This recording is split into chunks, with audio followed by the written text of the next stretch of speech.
Betul. Apa yang betul nih?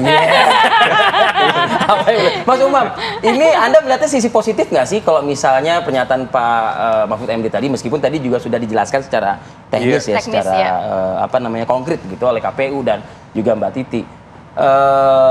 Benar apa yang terjadi saat ini? Panas, sudah cukup saling serang, saling pindah-pindah gitu kan? Saling pindah-pindah, ya kan? Ya, kalau tadi mendengar penjelasan dari Mas Idam, saya pikir ada pertimbangan yang cukup matang terkait dengan konteks konsekuensi dari Perpu yang kemudian menjadi Undang-Undang Nomor 7 Tahun 2023, Mas ya. Tetapi kemudian tentu ada sisi positif dan negatifnya, sisi kritisnya. Positifnya tentu ini akan memberikan ruang bagi percepatan bagaimana pasangan capres-cawapres bisa kemudian menunjukkan siapa sih sebenarnya yang membuat hiruk pikuk kita selama ini itu siapa. Nah, itu yang kemudian akan melakukan percepatan itu. Tapi kemudian sisi lainnya yang kemudian patut untuk dipertanyakan ke KPU, where have you been? Kemarin kemana aja gitu. Karena bagaimanapun juga undang-undang ini saya tadi dapat pointernya dari Mbak Titi. Terima kasih menyampaikan begitu ya. Karena bagaimanapun juga kalau kita lacak sekali lagi ya, Undang-Undang Nomor 7 Tahun 2023 itu diundangkan pada 4 Mei 2023. Artinya apa? Ada 5 bulan yang lalu. Nah, kalau misal kemudian ada PKPU sebelumnya nomor 3 tahun 2022 tentang tahapan pemilu tadi, kalau misal memang itu babonnya belum diubah, kemudian perlu diubah, 4 Mei yang lalu itu seharusnya kan dilakukan penyesuaian sehingga kemudian tidak menghadirkan jet lag per hari ini, dari karena hari ini sudah saja gitu dari ya, awal harusnya saja. Maka kemudian pertanyaan ini menjadi semacam ya refleksi bagi kita semua. Kita ini rata-rata last minute workers. Jadi udah menjelang titik akhir itu baru kemudian kita menyampaikan akhirnya berbagai spekulasi kemudian muncul. Sama dengan asbabul wurud bagaimana lahirnya Perpu nomor 1 tahun 2022, di mana kemudian sebenarnya Undang-Undang Pemilu itu kan harusnya kan dibahas dulu di DPR sama pemerintah tahun 2021. Soal nomor urut partai dan sebagainya harusnya selesai di tahun 2021. Kenapa baru diputuskan di akhir 2022, 1 hari menjelang 2023? Ini kan ngajak sulapan semuanya. Begitu kemudian sekarang sudah mendekati titik final, kemudian terjadi letupan-letupan seperti ini. Di sisi yang lain tentu muncul spekulasi-spekulasi. Bisa saja kemudian ya namanya juga spekulasi, tidak mudah untuk dikonfirmasi. Munculnya informasi semacam ini, ide-ide semacam ini kemudian seolah diarahkan untuk menekan proses percepatan konsolidasi elektabilitas salah satu pihak misalnya. Karena bagaimanapun juga percepatan ini tentu akan berimbas ya pada bagaimana baku atur di dalam konteks koalisi. Karena ada satu capres yang betul-betul masih menunggu bagaimana hadirnya keputusan dari Mahkamah Konstitusi. Ada capres yang lain yang masih menunggu bagaimana kepastian dari dukungan partai-partai tertentu. Nah, semua ini positifnya masyarakat bisa cepat untuk mendapatkan siapa calon pemimpin mereka. Tapi di sisi lain, aspek legal certainty, kepastian hukum yang kemudian itu seolah-olah diaduk-aduk. Jangan lagi nanti kemudian muncul ide pilkada dipercepat, nanti idenya ada lagi, judgment-nya apa lagi. Nah, itu yang kemudian satu-satu dulu nih, satu-satu dulu, tapi asapnya, baunya itu sudah sangat santer di Senayan, tempatnya di Komisi 2.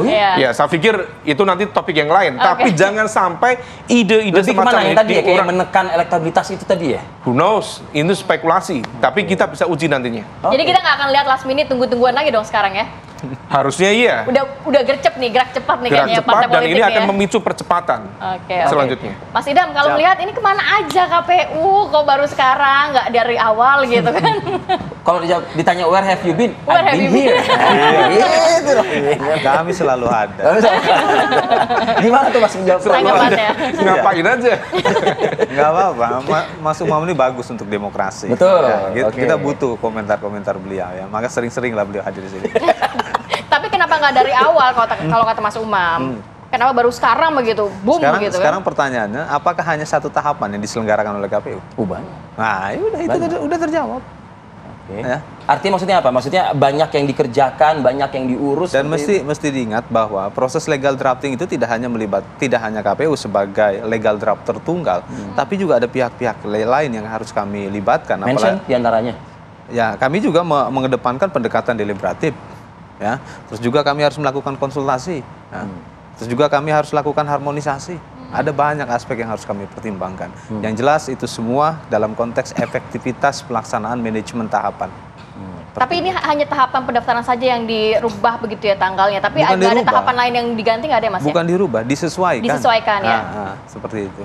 Yang lainnya tidak ada yang dirubah. Dalam konteks pasal 226 ya ayat 4 justru sekarang ini kan masih dalam rentang itu.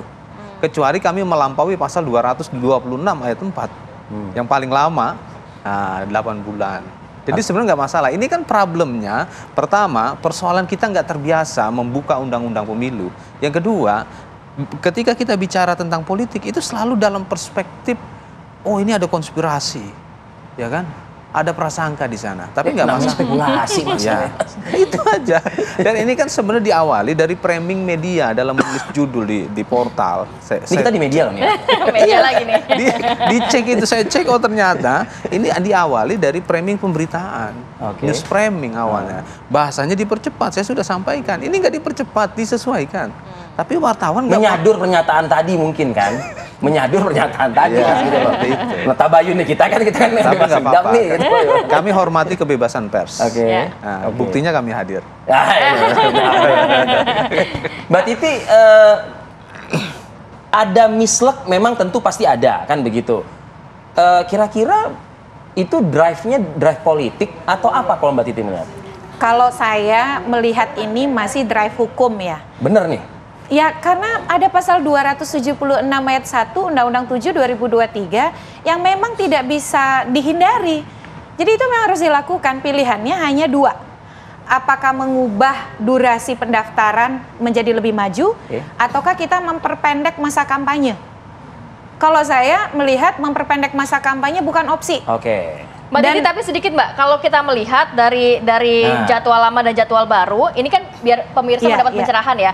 Di jadwal lama ini masa kampanye 28 November 2023 Betul. sampai dengan 10 Februari 2024. Sedangkan jadwal baru pun sama, 28 Betul. November sampai dengan 10 Tidak ada Februari. be- tidak Tidak ada ada bedanya Iya. masa Memang kampanye. tidak ada beda, tapi yang berbeda itu di undang-undang sebelum terbit Perpu itu disebutkan masa kampanye dimulai 3 hari setelah DCT Pilpres. Oke. Selisihnya hanya 3 hari.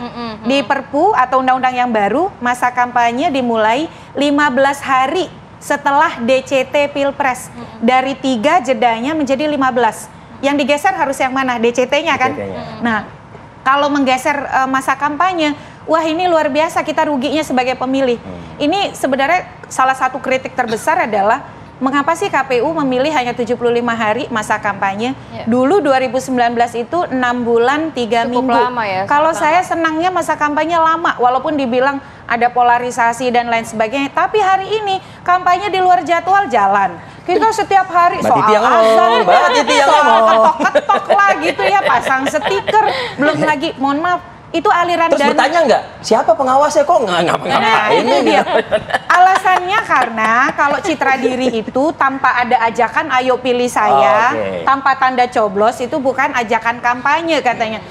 Ini kok bisa begitu ya? Padahal citra diri itu visi, misi, program dan atau logo, tanda gambar, nomor urut begitu.